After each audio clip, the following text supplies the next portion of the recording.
इसको कितना पैसा मिला था? नहीं पता हमको। आपके साथ कितना पैसा मिला था? शेरू का कोई कनेक्शन था? नहीं। निशु कितना पैसा मिला था? एलिगेशन आ रहा है आपके साथ परिचय था शेरू का? निशु कितना पैसा दिया गया था आपको? पैसा कितना मिला था भाई को? नहीं पता भाई हमको। दोस्ती के कारण मर्डर किया। आपको कितना पैसा मिला निशु?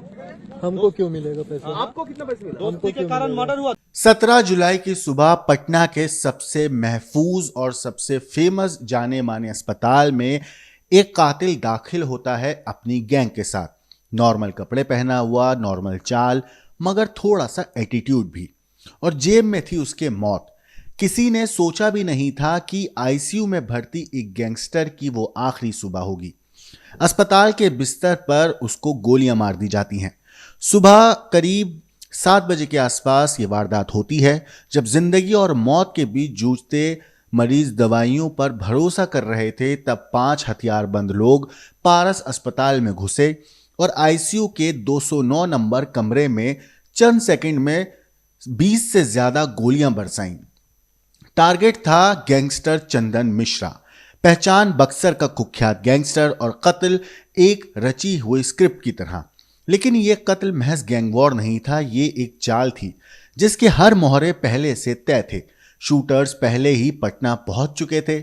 उन्होंने दिन भर अस्पताल की रेकी की। लेकिन सवाल ये उठता है कि आखिर इतनी टाइट सिक्योरिटी में यह कत्ल मुमकिन कैसे हुआ? क्या अस्पताल के अंदर से कोई मदद कर रहा था? पूरी कहानी की चाबी है तौसीफ उर्फ बादशाह, जो ना सिर्फ मेन शूटर था बल्कि शूटआउट के बाद कोलकाता भागने तक की साजिश को वो रच चुका था। तौसीफ ने अपनी पहचान बदल ली, बाल छोटे करवा लिए, दाढ़ी हटा ली और निकल पड़ा फरारी की सबसे खतरनाक राह पर। लेकिन कहानी में दोस्तों ट्विस्ट तब आया जब बंगाल एसटीएफ और बिहार की ज्वाइंट टीम ने माफ कीजिएगा बिहार पुलिस की ज्वाइंट टीम ने कोलकाता के सुखी वृष्टि आवासन अपार्टमेंट पर छापा मारा। शक था लेकिन ठोस सबूत नहीं थे। फिर एक सफेद कार बसंती राजमार्ग से गुजरती दिखी। लोकेशन ट्रैक हुई और आनंदपुर लेदर कॉम्प्लेक्स होते हुए चारों कातिल पुलिस के शिकंजे में आ गए। लेकिन असली दिमाग किसी और का था, वो मास्टरमाइंड जो पर्दे के पीछे रहकर इस कत्ल का निर्देशन कर रहा था। नाम आया शेरू सिंह, जो इस वक्त पुरुलिया जेल में बंद है। कई रिपोर्ट्स में ऐसा कहा जा रहा है कि 10 लाख की सुपारी शेरू ने दी थी और बिना पैसे लिए तौसीफ ने कत्ल को अंजाम दिया था। लेकिन सवाल यह भी है, क्या यह सिर्फ गैंगवॉर था या कोई और भी इसमें शामिल था? क्योंकि जिस अस्पताल में गोलीबारी हुई वहीं कभी तौसीफ खुद मरीज बनकर भर्ती हो चुका था। यहाँ का स्टाफ उसे पहचानता था।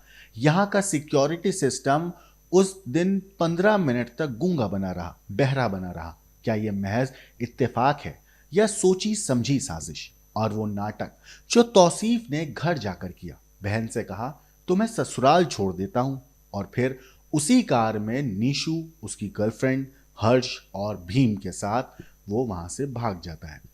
समनपुर का नाम एक बार फिर सवालों में है, जहां पारस अस्पताल भी है और निशू खान भी, जो खुद को भाईजान कहलवाना बहुत पसंद करता है। उसकी रील्स और सफेद पोश बनने की ख्वाहिशें आज उसे एक अलग राह पे लेकर चली गई हैं। और इस कत्ल की जांच अब सिर्फ बिहार पुलिस तक सीमित नहीं रही। कोलकाता पुलिस ने भी उस गेस्ट हाउस पर केस दर्ज किया है जहां बिना पहचान पत्र के कातिलों को पनाह दी गई। ग्रीन एज रेजिडेंसी, जिसकी एक गलती ने पुलिस को बड़ा क्लू दे दिया। ये सिर्फ एक शूटआउट नहीं था दोस्तों, ये उस सिस्टम का पर्दाफाश था जो आज भी रील्स, रिवॉल्वर और रिवेंज में उलझा पड़ा है।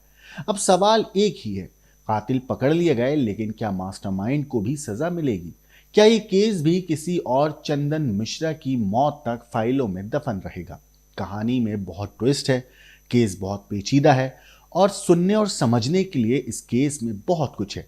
तो वीडियो को अंत तक जरूर देखिएगा, क्योंकि ये कहानी आपको सोचने पर मजबूर कर देगी। नमस्कार, मेरा नाम है मोहम्मद आसिम और आप देख रहे हैं क्राइम तक। सोचिए, गैंगस्टर को मारने की पूरी प्लानिंग अस्पताल के बगल की गली में हो रही थी और फिर उसके बाद अस्पताल के कमरे में गोलियां चलती हैं। ये फिल्म नहीं है, ये सच है। पटना के पारस अस्पताल में हुआ गैंगस्टर चंदन मिश्रा का दिन दिहाड़े मर्डर, जो अब एक हाई प्रोफाइल केस बन चुका है। 17 जुलाई की सुबह का वक्त था पारस अस्पताल के कमरा नंबर 209 में भर्ती चंदन मिश्रा पैरोल पर था। बवासीर का इलाज चल रहा था। उसी आईसीयू में 5 हथियारबंद लोग घुसे और ताबड़तोड़ गोलियां बरसा दी। चंदन की वहीं मौत हो गई। उसके अटेंडेंट दुर्गेश को भी गोली लगी। लेकिन असली खौफ तो दोस्तों तब फैला जब पता चला कि हमलावरों ने इस हत्याकांड की स्क्रिप्ट पहले ही लिख ली थी।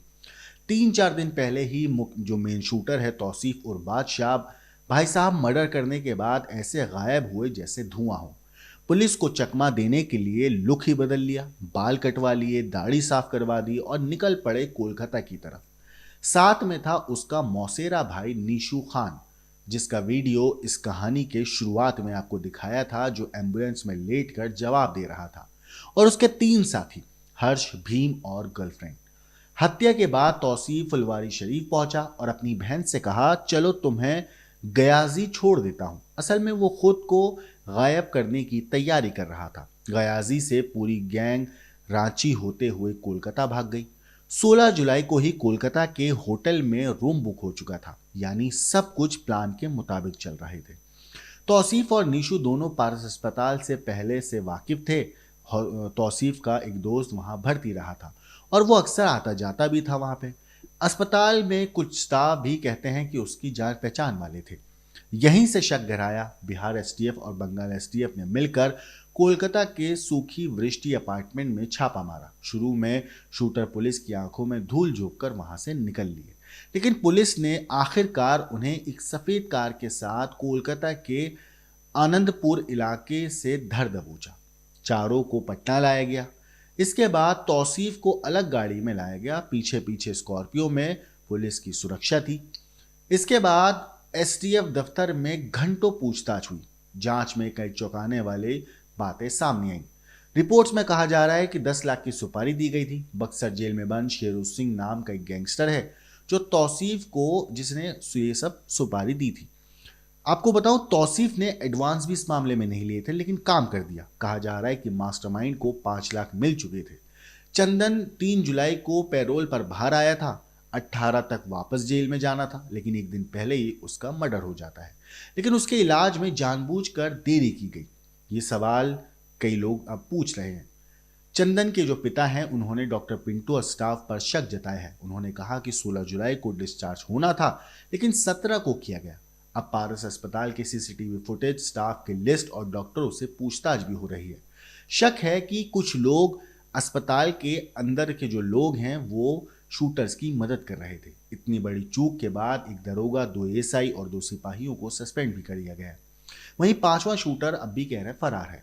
पुलिस जो पटना पुलिस के एसएसपी हैं कार्तिकेय शर्मा, उनका कहना है कि पहचान हो चुकी है, जल्द गिरफ्तारी होगी। जहां आरोपी रुके थे Green Rays Residency guest house Kolkata में, उस पर भी गाज गिरी है। पुलिस ने कहा कि बिना आईडी चेक किए लोगों को रुकवाया गया। ये सरकारी आदेश का उल्लंघन है। थाने में केस दर्ज हो गया है। अब सोचिए कि इस पूरे केस में हर दिन एक अलग अलग एंगल सामने आ रहा है, लेकिन सबसे बड़ी बात यह है कि जो चंदन है जिसकी हत्या हुई और शेरू जिसने हत्या करवाई, ये दोनों कभी जिगरी दोस्त हुआ करते थे।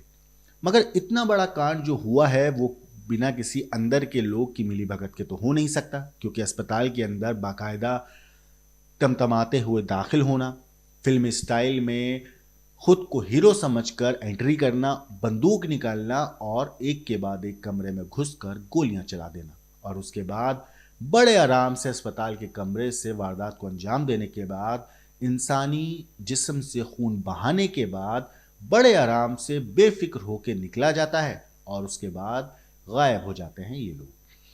खुद को बहुत बड़ा डॉन समझ रहे थे, लेकिन पुलिस ने थोड़ी सी मेहनत ज्यादा करी और इन लोगों को वक्त रहते गिरफ्तार भी कर लिया। क्योंकि इन लोगों की वजह से बिहार पुलिस की बहुत किरकिरी हुई थी, तो उम्मीद है बिहार पुलिस इनकी अच्छे से खातिरदारी भी कर रही होगी। इस पूरे केस में फिलहाल इतना ही, लेकिन इस पूरी चीज के ऊपर आपकी क्या कुछ राय है, आपको जो भी कहना है कमेंट करके जरूर बताइएगा। लेकिन देश और दुनिया की बाकी क्राइम की खबरों के लिए देखते रहिए क्राइम तक।